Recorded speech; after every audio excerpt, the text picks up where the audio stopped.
that rich caffeine into my system and fast. I need that coffee, that coffee.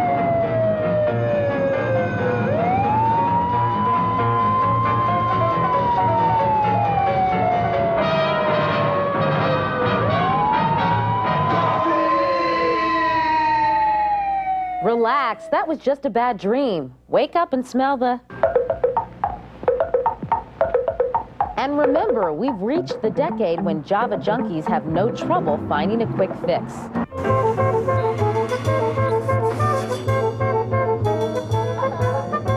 Grande skim latte, please. To go. For those addicted to Starbucks, instant gratification is just around the corner, or will be soon. Good morning. Welcome to Mercer Island Starbucks. May I please take your order? Single tall, non-fat with an equal, please. The company opens a new store almost every business day and expects to own at least 2,000 by the year 2000. Got a tall, non-fat latte with an equal. Thank you. Have a good day. Meet the guy you could call the new Mr. Coffee, Howard Schultz, the CEO of Starbucks and the brains behind the brew. How many cups of coffee do you drink a day? Does it look like I drink a lot today? Kinda, Howard. Not really. I'd say 4 or 5.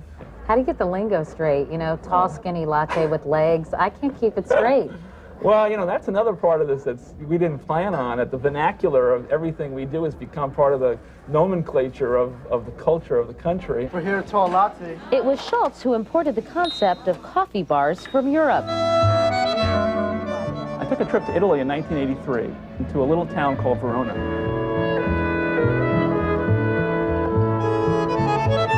Cappuccino con caffè orzo. What I saw there was the unique relationship that the coffee bar had to the Italian community. That it was a place that everyone came to, and I wanted to recreate what I saw in Europe to America.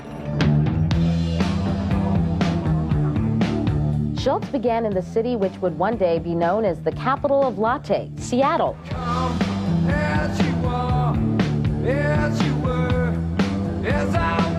It was here in the Pike Place Market where the original owners opened the first Starbucks in 1971.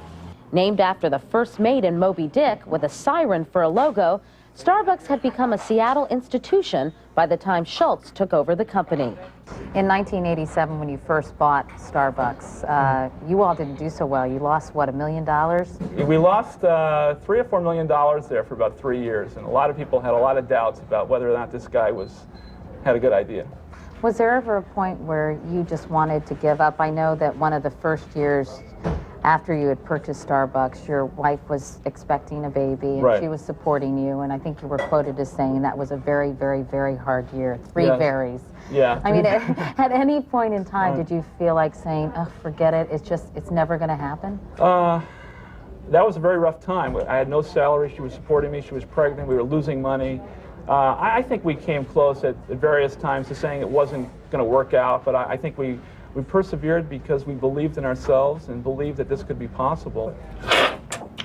Dave Olson's slurp and spit technique may not charm Miss Manners, but it's largely responsible for the more than 3 million customers Starbucks serves every week. The Verona is going to be a much bigger cup of coffee than these because it combines the attributes from various regions. At a tasting with other Starbucks employees, the company's premier bud man demonstrates how he samples the beans he buys from all over the world.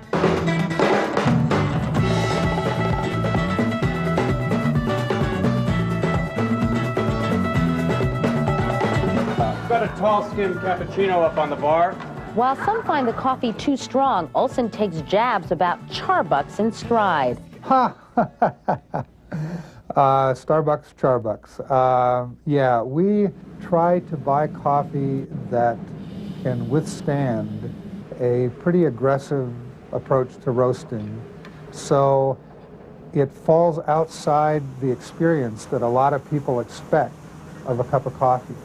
I love the blend and the aroma. It's a very strong flavor, but not bitter. I compare it to the espresso and the cappuccino in my home city, which is Florence, Italy. For die-hard Starbucks fans, the coffee is now available in a soft drink and in a Red Hook beer.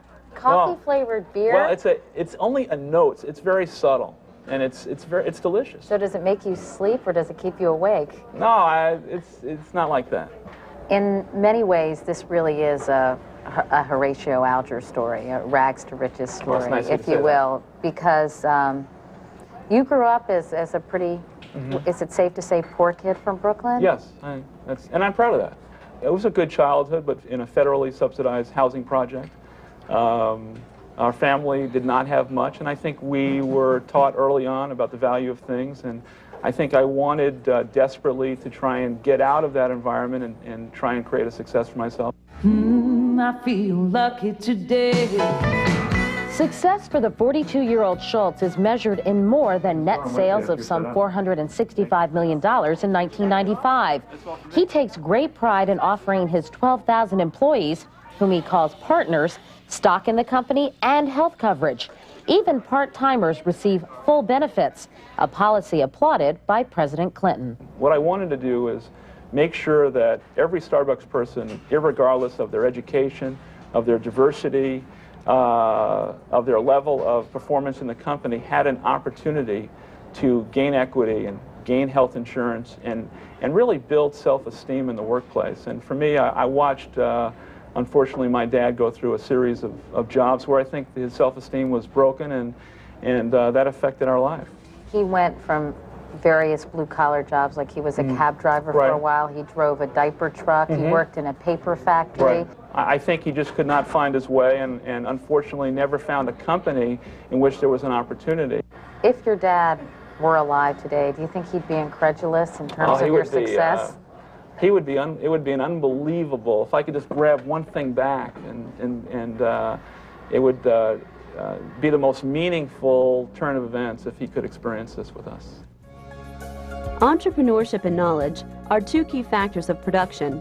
Howard Schultz's knowledge of the market led to the establishment of a new coffee culture. His entrepreneurial skill helped to develop that market from almost nothing to a major American phenomenon. Coffee sales had been weathering a 30-year decline when Schultz stepped into the picture. In 1962, overall coffee sales were up to $1 billion a year. A staggering 3/4 of the adult population drank an average of 3 cups a day, and this was before the advent of a gourmet coffee trend. Then came the bitter years. A major factor in this change of trend was the rise in soft drink sales. Pepsi and Coca-Cola began battling each other for the teen market. Pepsi developed the theme of the Pepsi generation, while Coke claimed it was the real thing. Both campaigns were very successful. As these new drinkers entered into adulthood, they brought their soft drinks to work. Meanwhile, coffee manufacturers continued to market their drink to an increasingly older audience. Howard Schultz saw this trend and knew there was only one way to reverse it. He marketed Starbucks directly to the young. He attracted younger coffee drinkers by creating a recognizable icon, catchy names, and a whole new lingo for coffee drinkers. Most important, he introduced gourmet coffees to take the place of the older, too familiar brands. And how successful has his strategy been? When Schultz entered the market in 1984, gourmet coffee sales amounted to $270 million. 10 years later, they would top $1 billion, an amount equal to all coffee sales in 1962. And what is the proof that this trend is here to stay? Just look around. Where Howard Schultz has led, others have followed. Schultz's success has been a signal to other potential entrepreneurs. New gourmet coffee chains, as well as independent shops, have sprung up across the country. Now established, the trend begun by Howard Schultz and Starbucks has become a part of our cultural fabric. Howard Schultz pioneered this course by courting younger customers, giving them a taste for gourmet brews, and creating an easily copied environment where they can buy them. In the process, Starbucks and Howard Schultz have established a trend, one which has given the coffee industry a real caffeine rush.